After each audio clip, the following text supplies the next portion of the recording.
तुम्हाला माहित आहे का आपल्या शरीरातले सगळे आजार कशापासून सुरू होतात? तर त्याचं उत्तर आहे शरीरात साठलेल्या विषारी पदार्थ आणि दूषित दोषांपासून.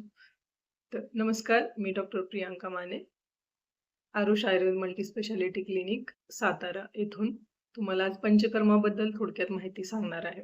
पंचकर्माबद्दल बऱ्याच लोकांमध्ये चुकीच्या समजुती किंवा नेमकं पंचकर्म काय आहे बऱ्याच लोकांना माहीतच नाहीये. तर त्यांच्यासाठी हा व्हिडिओ बनवलेला आहे. तर पंचकर्म म्हणजे पंच म्हणजे 5 आणि कर्म म्हणजे उपचार. ज्याच्यामध्ये 5 द्वारे उपचार केले जातात त्याला पंचकर्म असे म्हणतात. बऱ्याच लोकांची समजूत आहे की मसाज आणि स्टीम म्हणजे पंचकर्म. तर हे पंचकर्म नसून जे हे 5 जी कर्म आहेत त्यामध्ये वमन, विरेचन, नस्य, बस्ती आणि रक्तमोक्षण ह्या 5 ट्रीटमेंट येतात. तर जे मसाज आणि स्टीम ज्याला म्हणतो ते म्हणजे सर्वांग स्नेहन आणि स्वेदन. तर हे ह्या पंचकर्माच्या प्री प्रोसिजरमध्ये वर्णन केलेले आहेत. तर हे पंचकर्म नसून ह्या प्री प्रोसिजर आहेत आणि बऱ्याच लोकांना हेच पंचकर्म आहे असा समज आहे. तर पंचकर्मातील पहिलं कर्म जे आहे ते वमन. कफदोष किंवा कफदोषाचे आजार जे असतात त्याच्यामध्ये उलटीद्वारे शरीरातून कफदोष, खराब कफ बाहेर काढून ही ट्रीटमेंट केली जाते. त्याच्यानंतर जे आहे ते विरेचन. विरेचनामध्ये जुलाबाद्वारे जे पित्त दोष आहे वाढलेला, ते खराब पित्त जुलाबाद्वारे बाहेर काढून हा उपचार केला जातो. पित्तचे आजार म्हणजे पित्तापासून होणारे जे आजार आहेत त्याच्यामध्ये जसे की सोरायसिस किंवा स्किन डिसीजेस, ॲसिडिटी, वारंवार पित्ताचा त्रास होणे, आम्लपित्त याच्यामध्ये प्रामुख्याने विरेचन दिले. त्याच्यानंतर आहे बस्ती. बस्ती हा 2 प्रकारचा असतो, तेलाचा आणि काढा.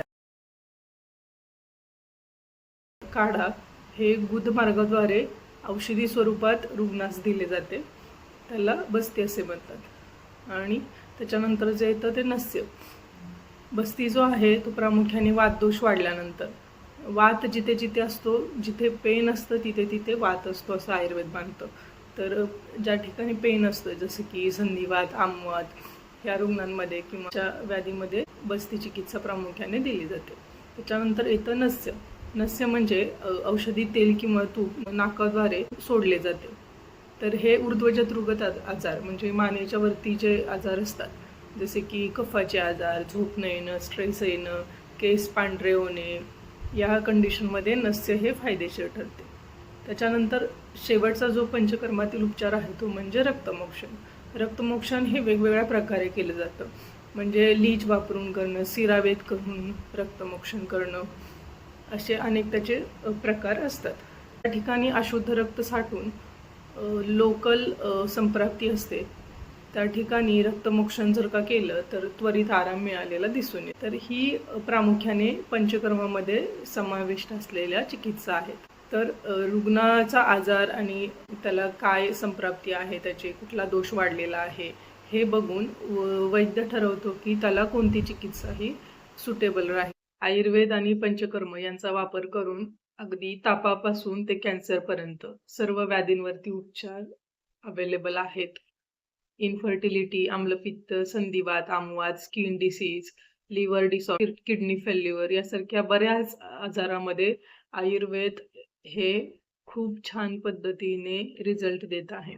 आयुर्वेदाने खूप उशिरा रिझल्ट मिळतो असं समज आहे आपल्या समाजामध्ये. तर असं नसून आयुर्वेद ही ॲलोपॅथीप्रमाणेच तितक्याच फास्ट रिलीफ देत आहे. फक्त ते अनुभवायची गरज आहे. त्यामुळे तुम्ही आयुर्वेदावर विश्वास ठेवून वैद्यांकडे जाऊन उपचार घेणंही गरजेचं आहे.